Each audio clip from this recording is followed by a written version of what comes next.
AC gas leak అయిపోయింది. ఎక్కడ leak అయిందనేసి చూస్తుంటే అవుట్డోర్ అయితే మాకు నింపేశాను. అవుట్డోర్లో అయితే మాకు ఎక్కడ ఇండోర్ అయితే మొత్తం అయిపోయాయి. పక్క చూసా ఎక్కడ లేదు. కాయిల్ అంతా అయితే చాలా బాగానే ఉంది, ఎక్కడైతే లీక్ అయినట్టు కనబడట్లేదు. మొత్తం కాయిల్ అంతా ఎప్పుడు ఎక్కేస్తాను.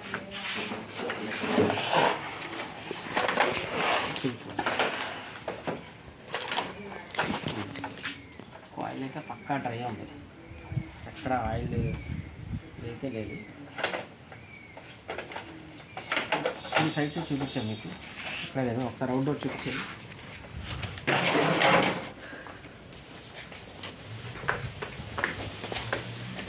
ఇవ్వండి, పక్కా డ్రై ఉంది, మొత్తం వేపేసాను, ఎక్కడ ఆయిల్ లేదు. చూడండి, వాల్స్ దగ్గర కూడా ఏమి లీక్ లేదు. ఇక్కడ ఉంటే ఒకవేళ మనకి ఆయిల్ ప్యాచెస్ ఉండాల్సింది. కాయిల్ బాగానే ఉంది, కాయిల్ అదర్ సైడ్ కూడా పర్ఫెక్ట్ ఉంది, కానీ లీక్ ఎక్కడ అనేది అర్థం కావట్లేదు. ఇప్పుడు ప్రెజరైజ్ చూస్తాం, ప్రెజరైజ్ చూస్తే మనకి 100% తెలిసిపోద్ది. ఇవ్వండి, ఇది తిప్పితే ఇక్కడ ప్రాబ్లం దొరికింది చూడండి. ఇది ఎందుకు ఇట్లా అయిందంటే వాడెవడో చేసిన కెపాసిటర్ది, అది దీనికి పట్టి ఉంటుంది కదా, ఆ పట్టి ఇక్కడ పడేసాడు, కింద పడిపోయింది. దీనికి ఇది ఇట్లా ఫిట్టింగ్ ఉండాల్సింది, అది చేయకుండా ఇవ్వండి ఇది పెట్టేసి ఇట్లా వదిలేసాడు దాన్ని. అదేమైంది ఇట్లా చూడండి, చూపెట్టి ఇట్లా దీనికి టచ్ అయిపోయి మొత్తం కాపర్ పైపు ఇదైపోయింది చూడండి, రబ్బింగ్ అయిపోయింది గట్టిగా. సో ఇక్కడ నుంచి లీక్ అవుతుంది అనమాట. దీన్ని వెల్డింగ్ చేసేస్తే మనకి ప్రాబ్లం సెట్ అయిపోతుంది. చూడు ఉంటుంది చూడండి లీక్ అంతా ఒక 190 వేసాం ప్రెషర్. చూడండి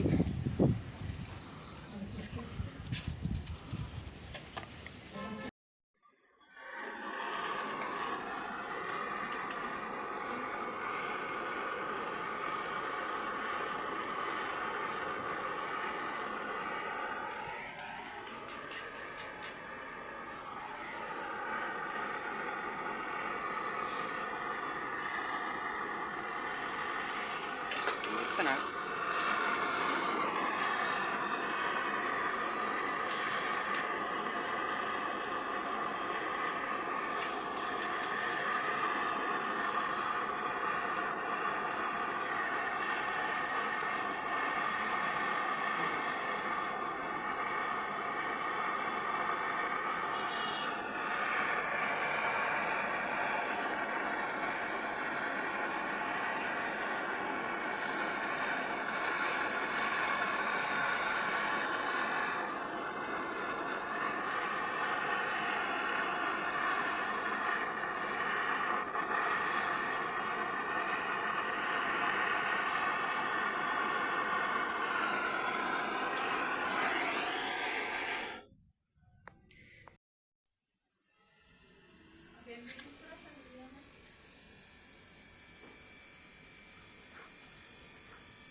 ప్రెజర్ వేస్తున్నా.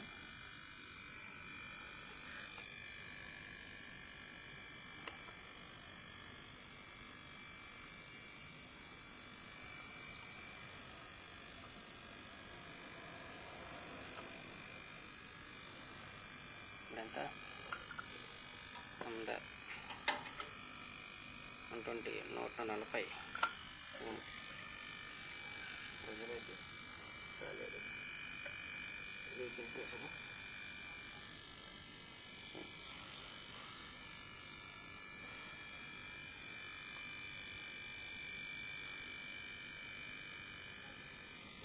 సెకండ్స్ పక్కా అయిపోయింది.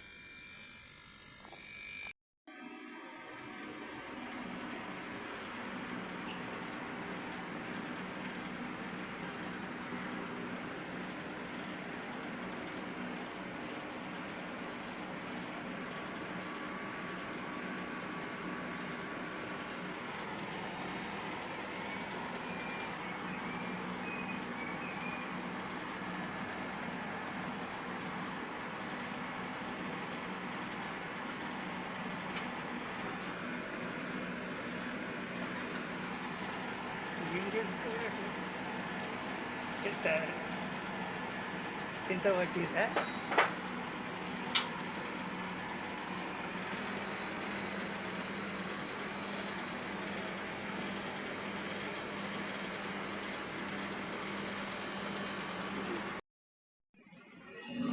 వంట నుంచి ఈవినింగ్ టైం కాబట్టి ఇంత ప్రెషర్ సరిపోతుంది. అదే డే టైం అయితే అది 120 అవుతుంది. జాగ్రత్త. ఈవినింగ్ టైంలో మీరు 120 చేస్తే మరి డే టైం చేస్తే పెరిగిపోతుంది ప్రెషర్ వల్ల.